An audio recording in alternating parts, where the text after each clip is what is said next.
Assalamualaikum. Welcome to another vlog. I hope you all will be doing well. I am fine, alhamdulillah. Now let's start the video. तो इस video में मैं आपको बताऊंगी कि मैं अपना ड्रेसिंग टेबल किस तरह ऑर्गेनाइज़ करती हूँ कि बग़ैर किसी 1 रुपया ख़र्च किए इनके जिस तरह आप इसका हाल देख रही हैं कि मैं वैसे वक्तन फ़वक्तन साफ़ करती रहती हूँ, लेकिन बस इस दफ़ा थोड़ा मैसी हो गया। तो आगे रमज़ान भी आ रहे हैं, तो इसलिए मैंने सोचा कि मैं जो हूँ अपनी जो है सफाइयाँ शुरू कर देती हूँ आहिस्ता-आहिस्ता, थोड़ी-थोड़ी एक कोने से शुरू करें तो रोज़ एक-एक कोना साफ़ करें, तो इस तरह से फिर पूरा घर जो है ना वो साफ़ हो जाता है। तो मैंने ये ड्रेसिंग टेबल में सबसे पहले अपना सारा सामान निकाल के तो बेड पे रख दिया था, और उसके बाद मैं आहिस्ता-आहिस्ता जो था सारी चीज़ों को क्लीन करना शुरू कर दिया था डस्टर के साथ। तो मतलब ज्वेलरी बॉक्सेस भी थे जो मेरे, वो भी ड्रेसिंग टेबल में पड़े हुए थे, उनको भी मैं निकाल के तो देख रही थी कि मतलब कि ज्वेलरी मेरी ब्लैक तो नहीं हो गई है। तो इस तरह से ज्वेलरी बॉक्स जो थे उनको मैंने साफ़ किया, और उसके बाद ये मेरे हो गए ड्रायर हो गया और स्ट्रेटनर, ये जो सारी चीज़ें थी इनको मैंने ऑर्गेनाइज़ किया अच्छे से। और ये ज्वेलरी बॉक्स जो है मेरा, इसमें काफ़ी सारी चीज़ें ऐसी पड़ी हुई थी जो मैंने काफ़ी टाइम से मतलब इसको चेक ही नहीं किया था।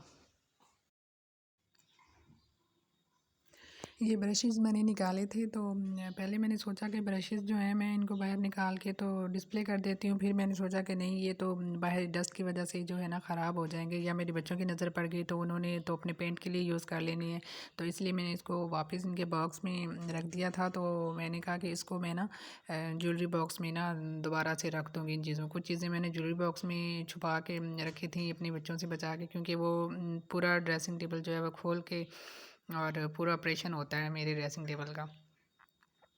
तो कुछ चीज़ें ऐसी भी हैं जो मैंने अपने कबर्ड में भी छुपा के रखी हुई हैं बच्चों से। लेकिन कुछ चीज़ें ऐसी भी होती हैं कि जो सामने भी डिस्प्ले पे रखनी पड़ती हैं। तो बस ये मेरे पास जो था एक छोटा-सा बॉक्स था जिसको मैंने शीट से कवर किया हुआ था। ये मेरे कुछ बच्चों के छोटे-छोटे शूज़ होते हैं, उनके बॉक्सेस होते हैं, वो मैंने यूज़ किए हुए थे ऑर्गेनाइज़र के तौर पे। और कुछ टिश्यू जो होता है टिश्यू पेपर के जो बॉक्सेस होते हैं उसके मैंने जो थे बॉक्सेस वो यूज़ किए हुए थे ऑर्गेनाइज़र के तौर पे। मतलब मेरे पास शीट नहीं थी तो मैंने इनको शीट से कवर नहीं किया था और वैसे ही इनको यूज़ कर लिए थे। मैंने एक बॉक्स में तो अपने जो जितने भी मेरे ऑयल थे ना, मैंने उनको ऑर्गेनाइज़ कर दिया था।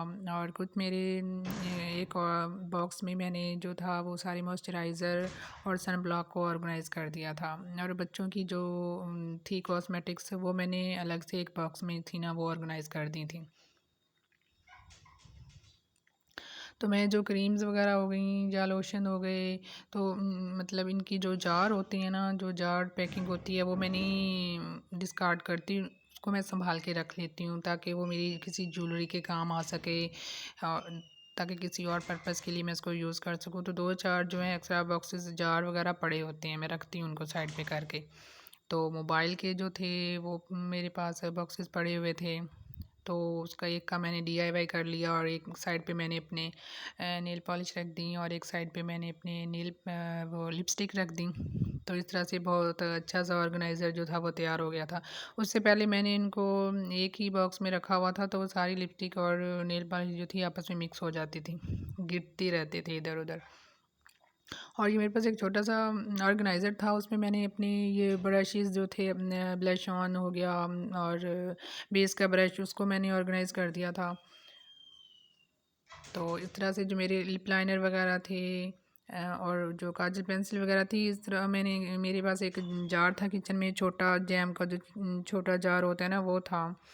उसका जो ऊपर से कवर था वो मैंने रिमूव कर लिया था, उसको मैंने गर्म पानी में डिप करके रख दिया था और उसका जो कवर था वो रिमूव हो गया था। उसके बाद वो इतना ज़बरदस्त रेडी हो गया था। उसमें मैंने अपनी जो पेंसिल वगैरह थी, मेरे लिप लाइनर, उसमें मैंने रख दिए थे। तो वो बहुत अच्छा सा मेरा लिप लाइनर का जो ऑर्गेनाइज़र था वो रेडी हो गया था।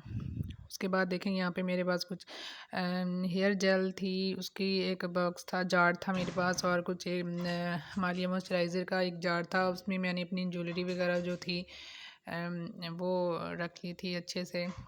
ऐसे होता है कि अगर इस तरह के कोई जार हो ना छोटे से, तो उसमें ज्वेलरी रखने का ये फ़ायदा होता है, जैसे हमारे पास कोई फैंसी ज्वेलरी होती है, स्टोन वाले बैंगल्स हो गए इस तरह से, तो अगर इस तरह सेपरेट करके उनके रखें तो फिर उनकी जो होते हैं स्टोन वगैरह वो ख़राब नहीं होते।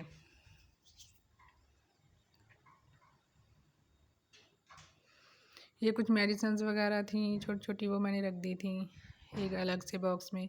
ये हमारे पास स्वीट आती है सब घर में घरों में, तो इस तरह से स्वीट के भी जो बॉक्सेस होते हैं तो वो भी बहुत ज़बरदस्त ऑर्गेनाइज़र के तौर पे यूज़ हो सकते हैं। ड्रेसिंग टेबल में भी यूज़ हो सकते हैं, किचन में स्पून के लिए यूज़ हो सकते हैं, ड्रेसिंग टेबल में यूज़ हो सकते हैं। तो मैंने उसमें अपने हाईलाइटर्स वगैरह, ब्लशन वगैरह जो थे वो ऑर्गेनाइज़ करके रख दिए थे, और एक बॉक्स मेरे पास बच गया था तो उसमें मैंने सारी मेडिसन जो बच्चों के सिरप वगैरह थे ना वो मैंने रख दिए थे। ये देखिए कितने ज़बरदस्त जो था मेरा जो था ड्रेसिंग टेबल वो नीट एंड क्लीन हो गया था। मैंने पहले भी आपको इसकी लुक दिखाई थी किस तरह था, मैसी हुआ हुआ था, और बाद में देखिए मैंने इसको ऑर्गेनाइज़ कर दिया तो कोई भी चीज़ मिक्स नहीं होगी, ईज़िली मैं इन चीज़ों को पिक कर सकूँगी जब भी मुझे कोई चीज़ चाहिए होगी। तो बहुत अच्छा फ़ील होता है, ख़ुद को खुशी फ़ील होती है, एक सुकून सा फ़ील होता है जब हम अपनी कोई भी चीज़ ऑर्गेनाइज़ करके रखते हैं तो।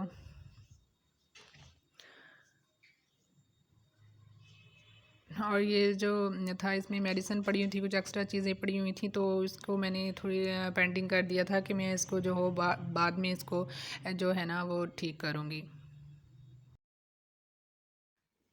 तो उसके बाद मुझे जब भी टाइम मिला तो मैंने जो नीचे वाला था पार्ट उसकी भी मैंने क्लीनिंग कर ली थी अच्छे से, उसको भी मैंने ऑर्गेनाइज़ कर लिया था। मेडिसिन वगैरह जो एक्स्ट्रा चीज़ें थी देखें कितना अच्छा सा नीट क्लीन हो गया था।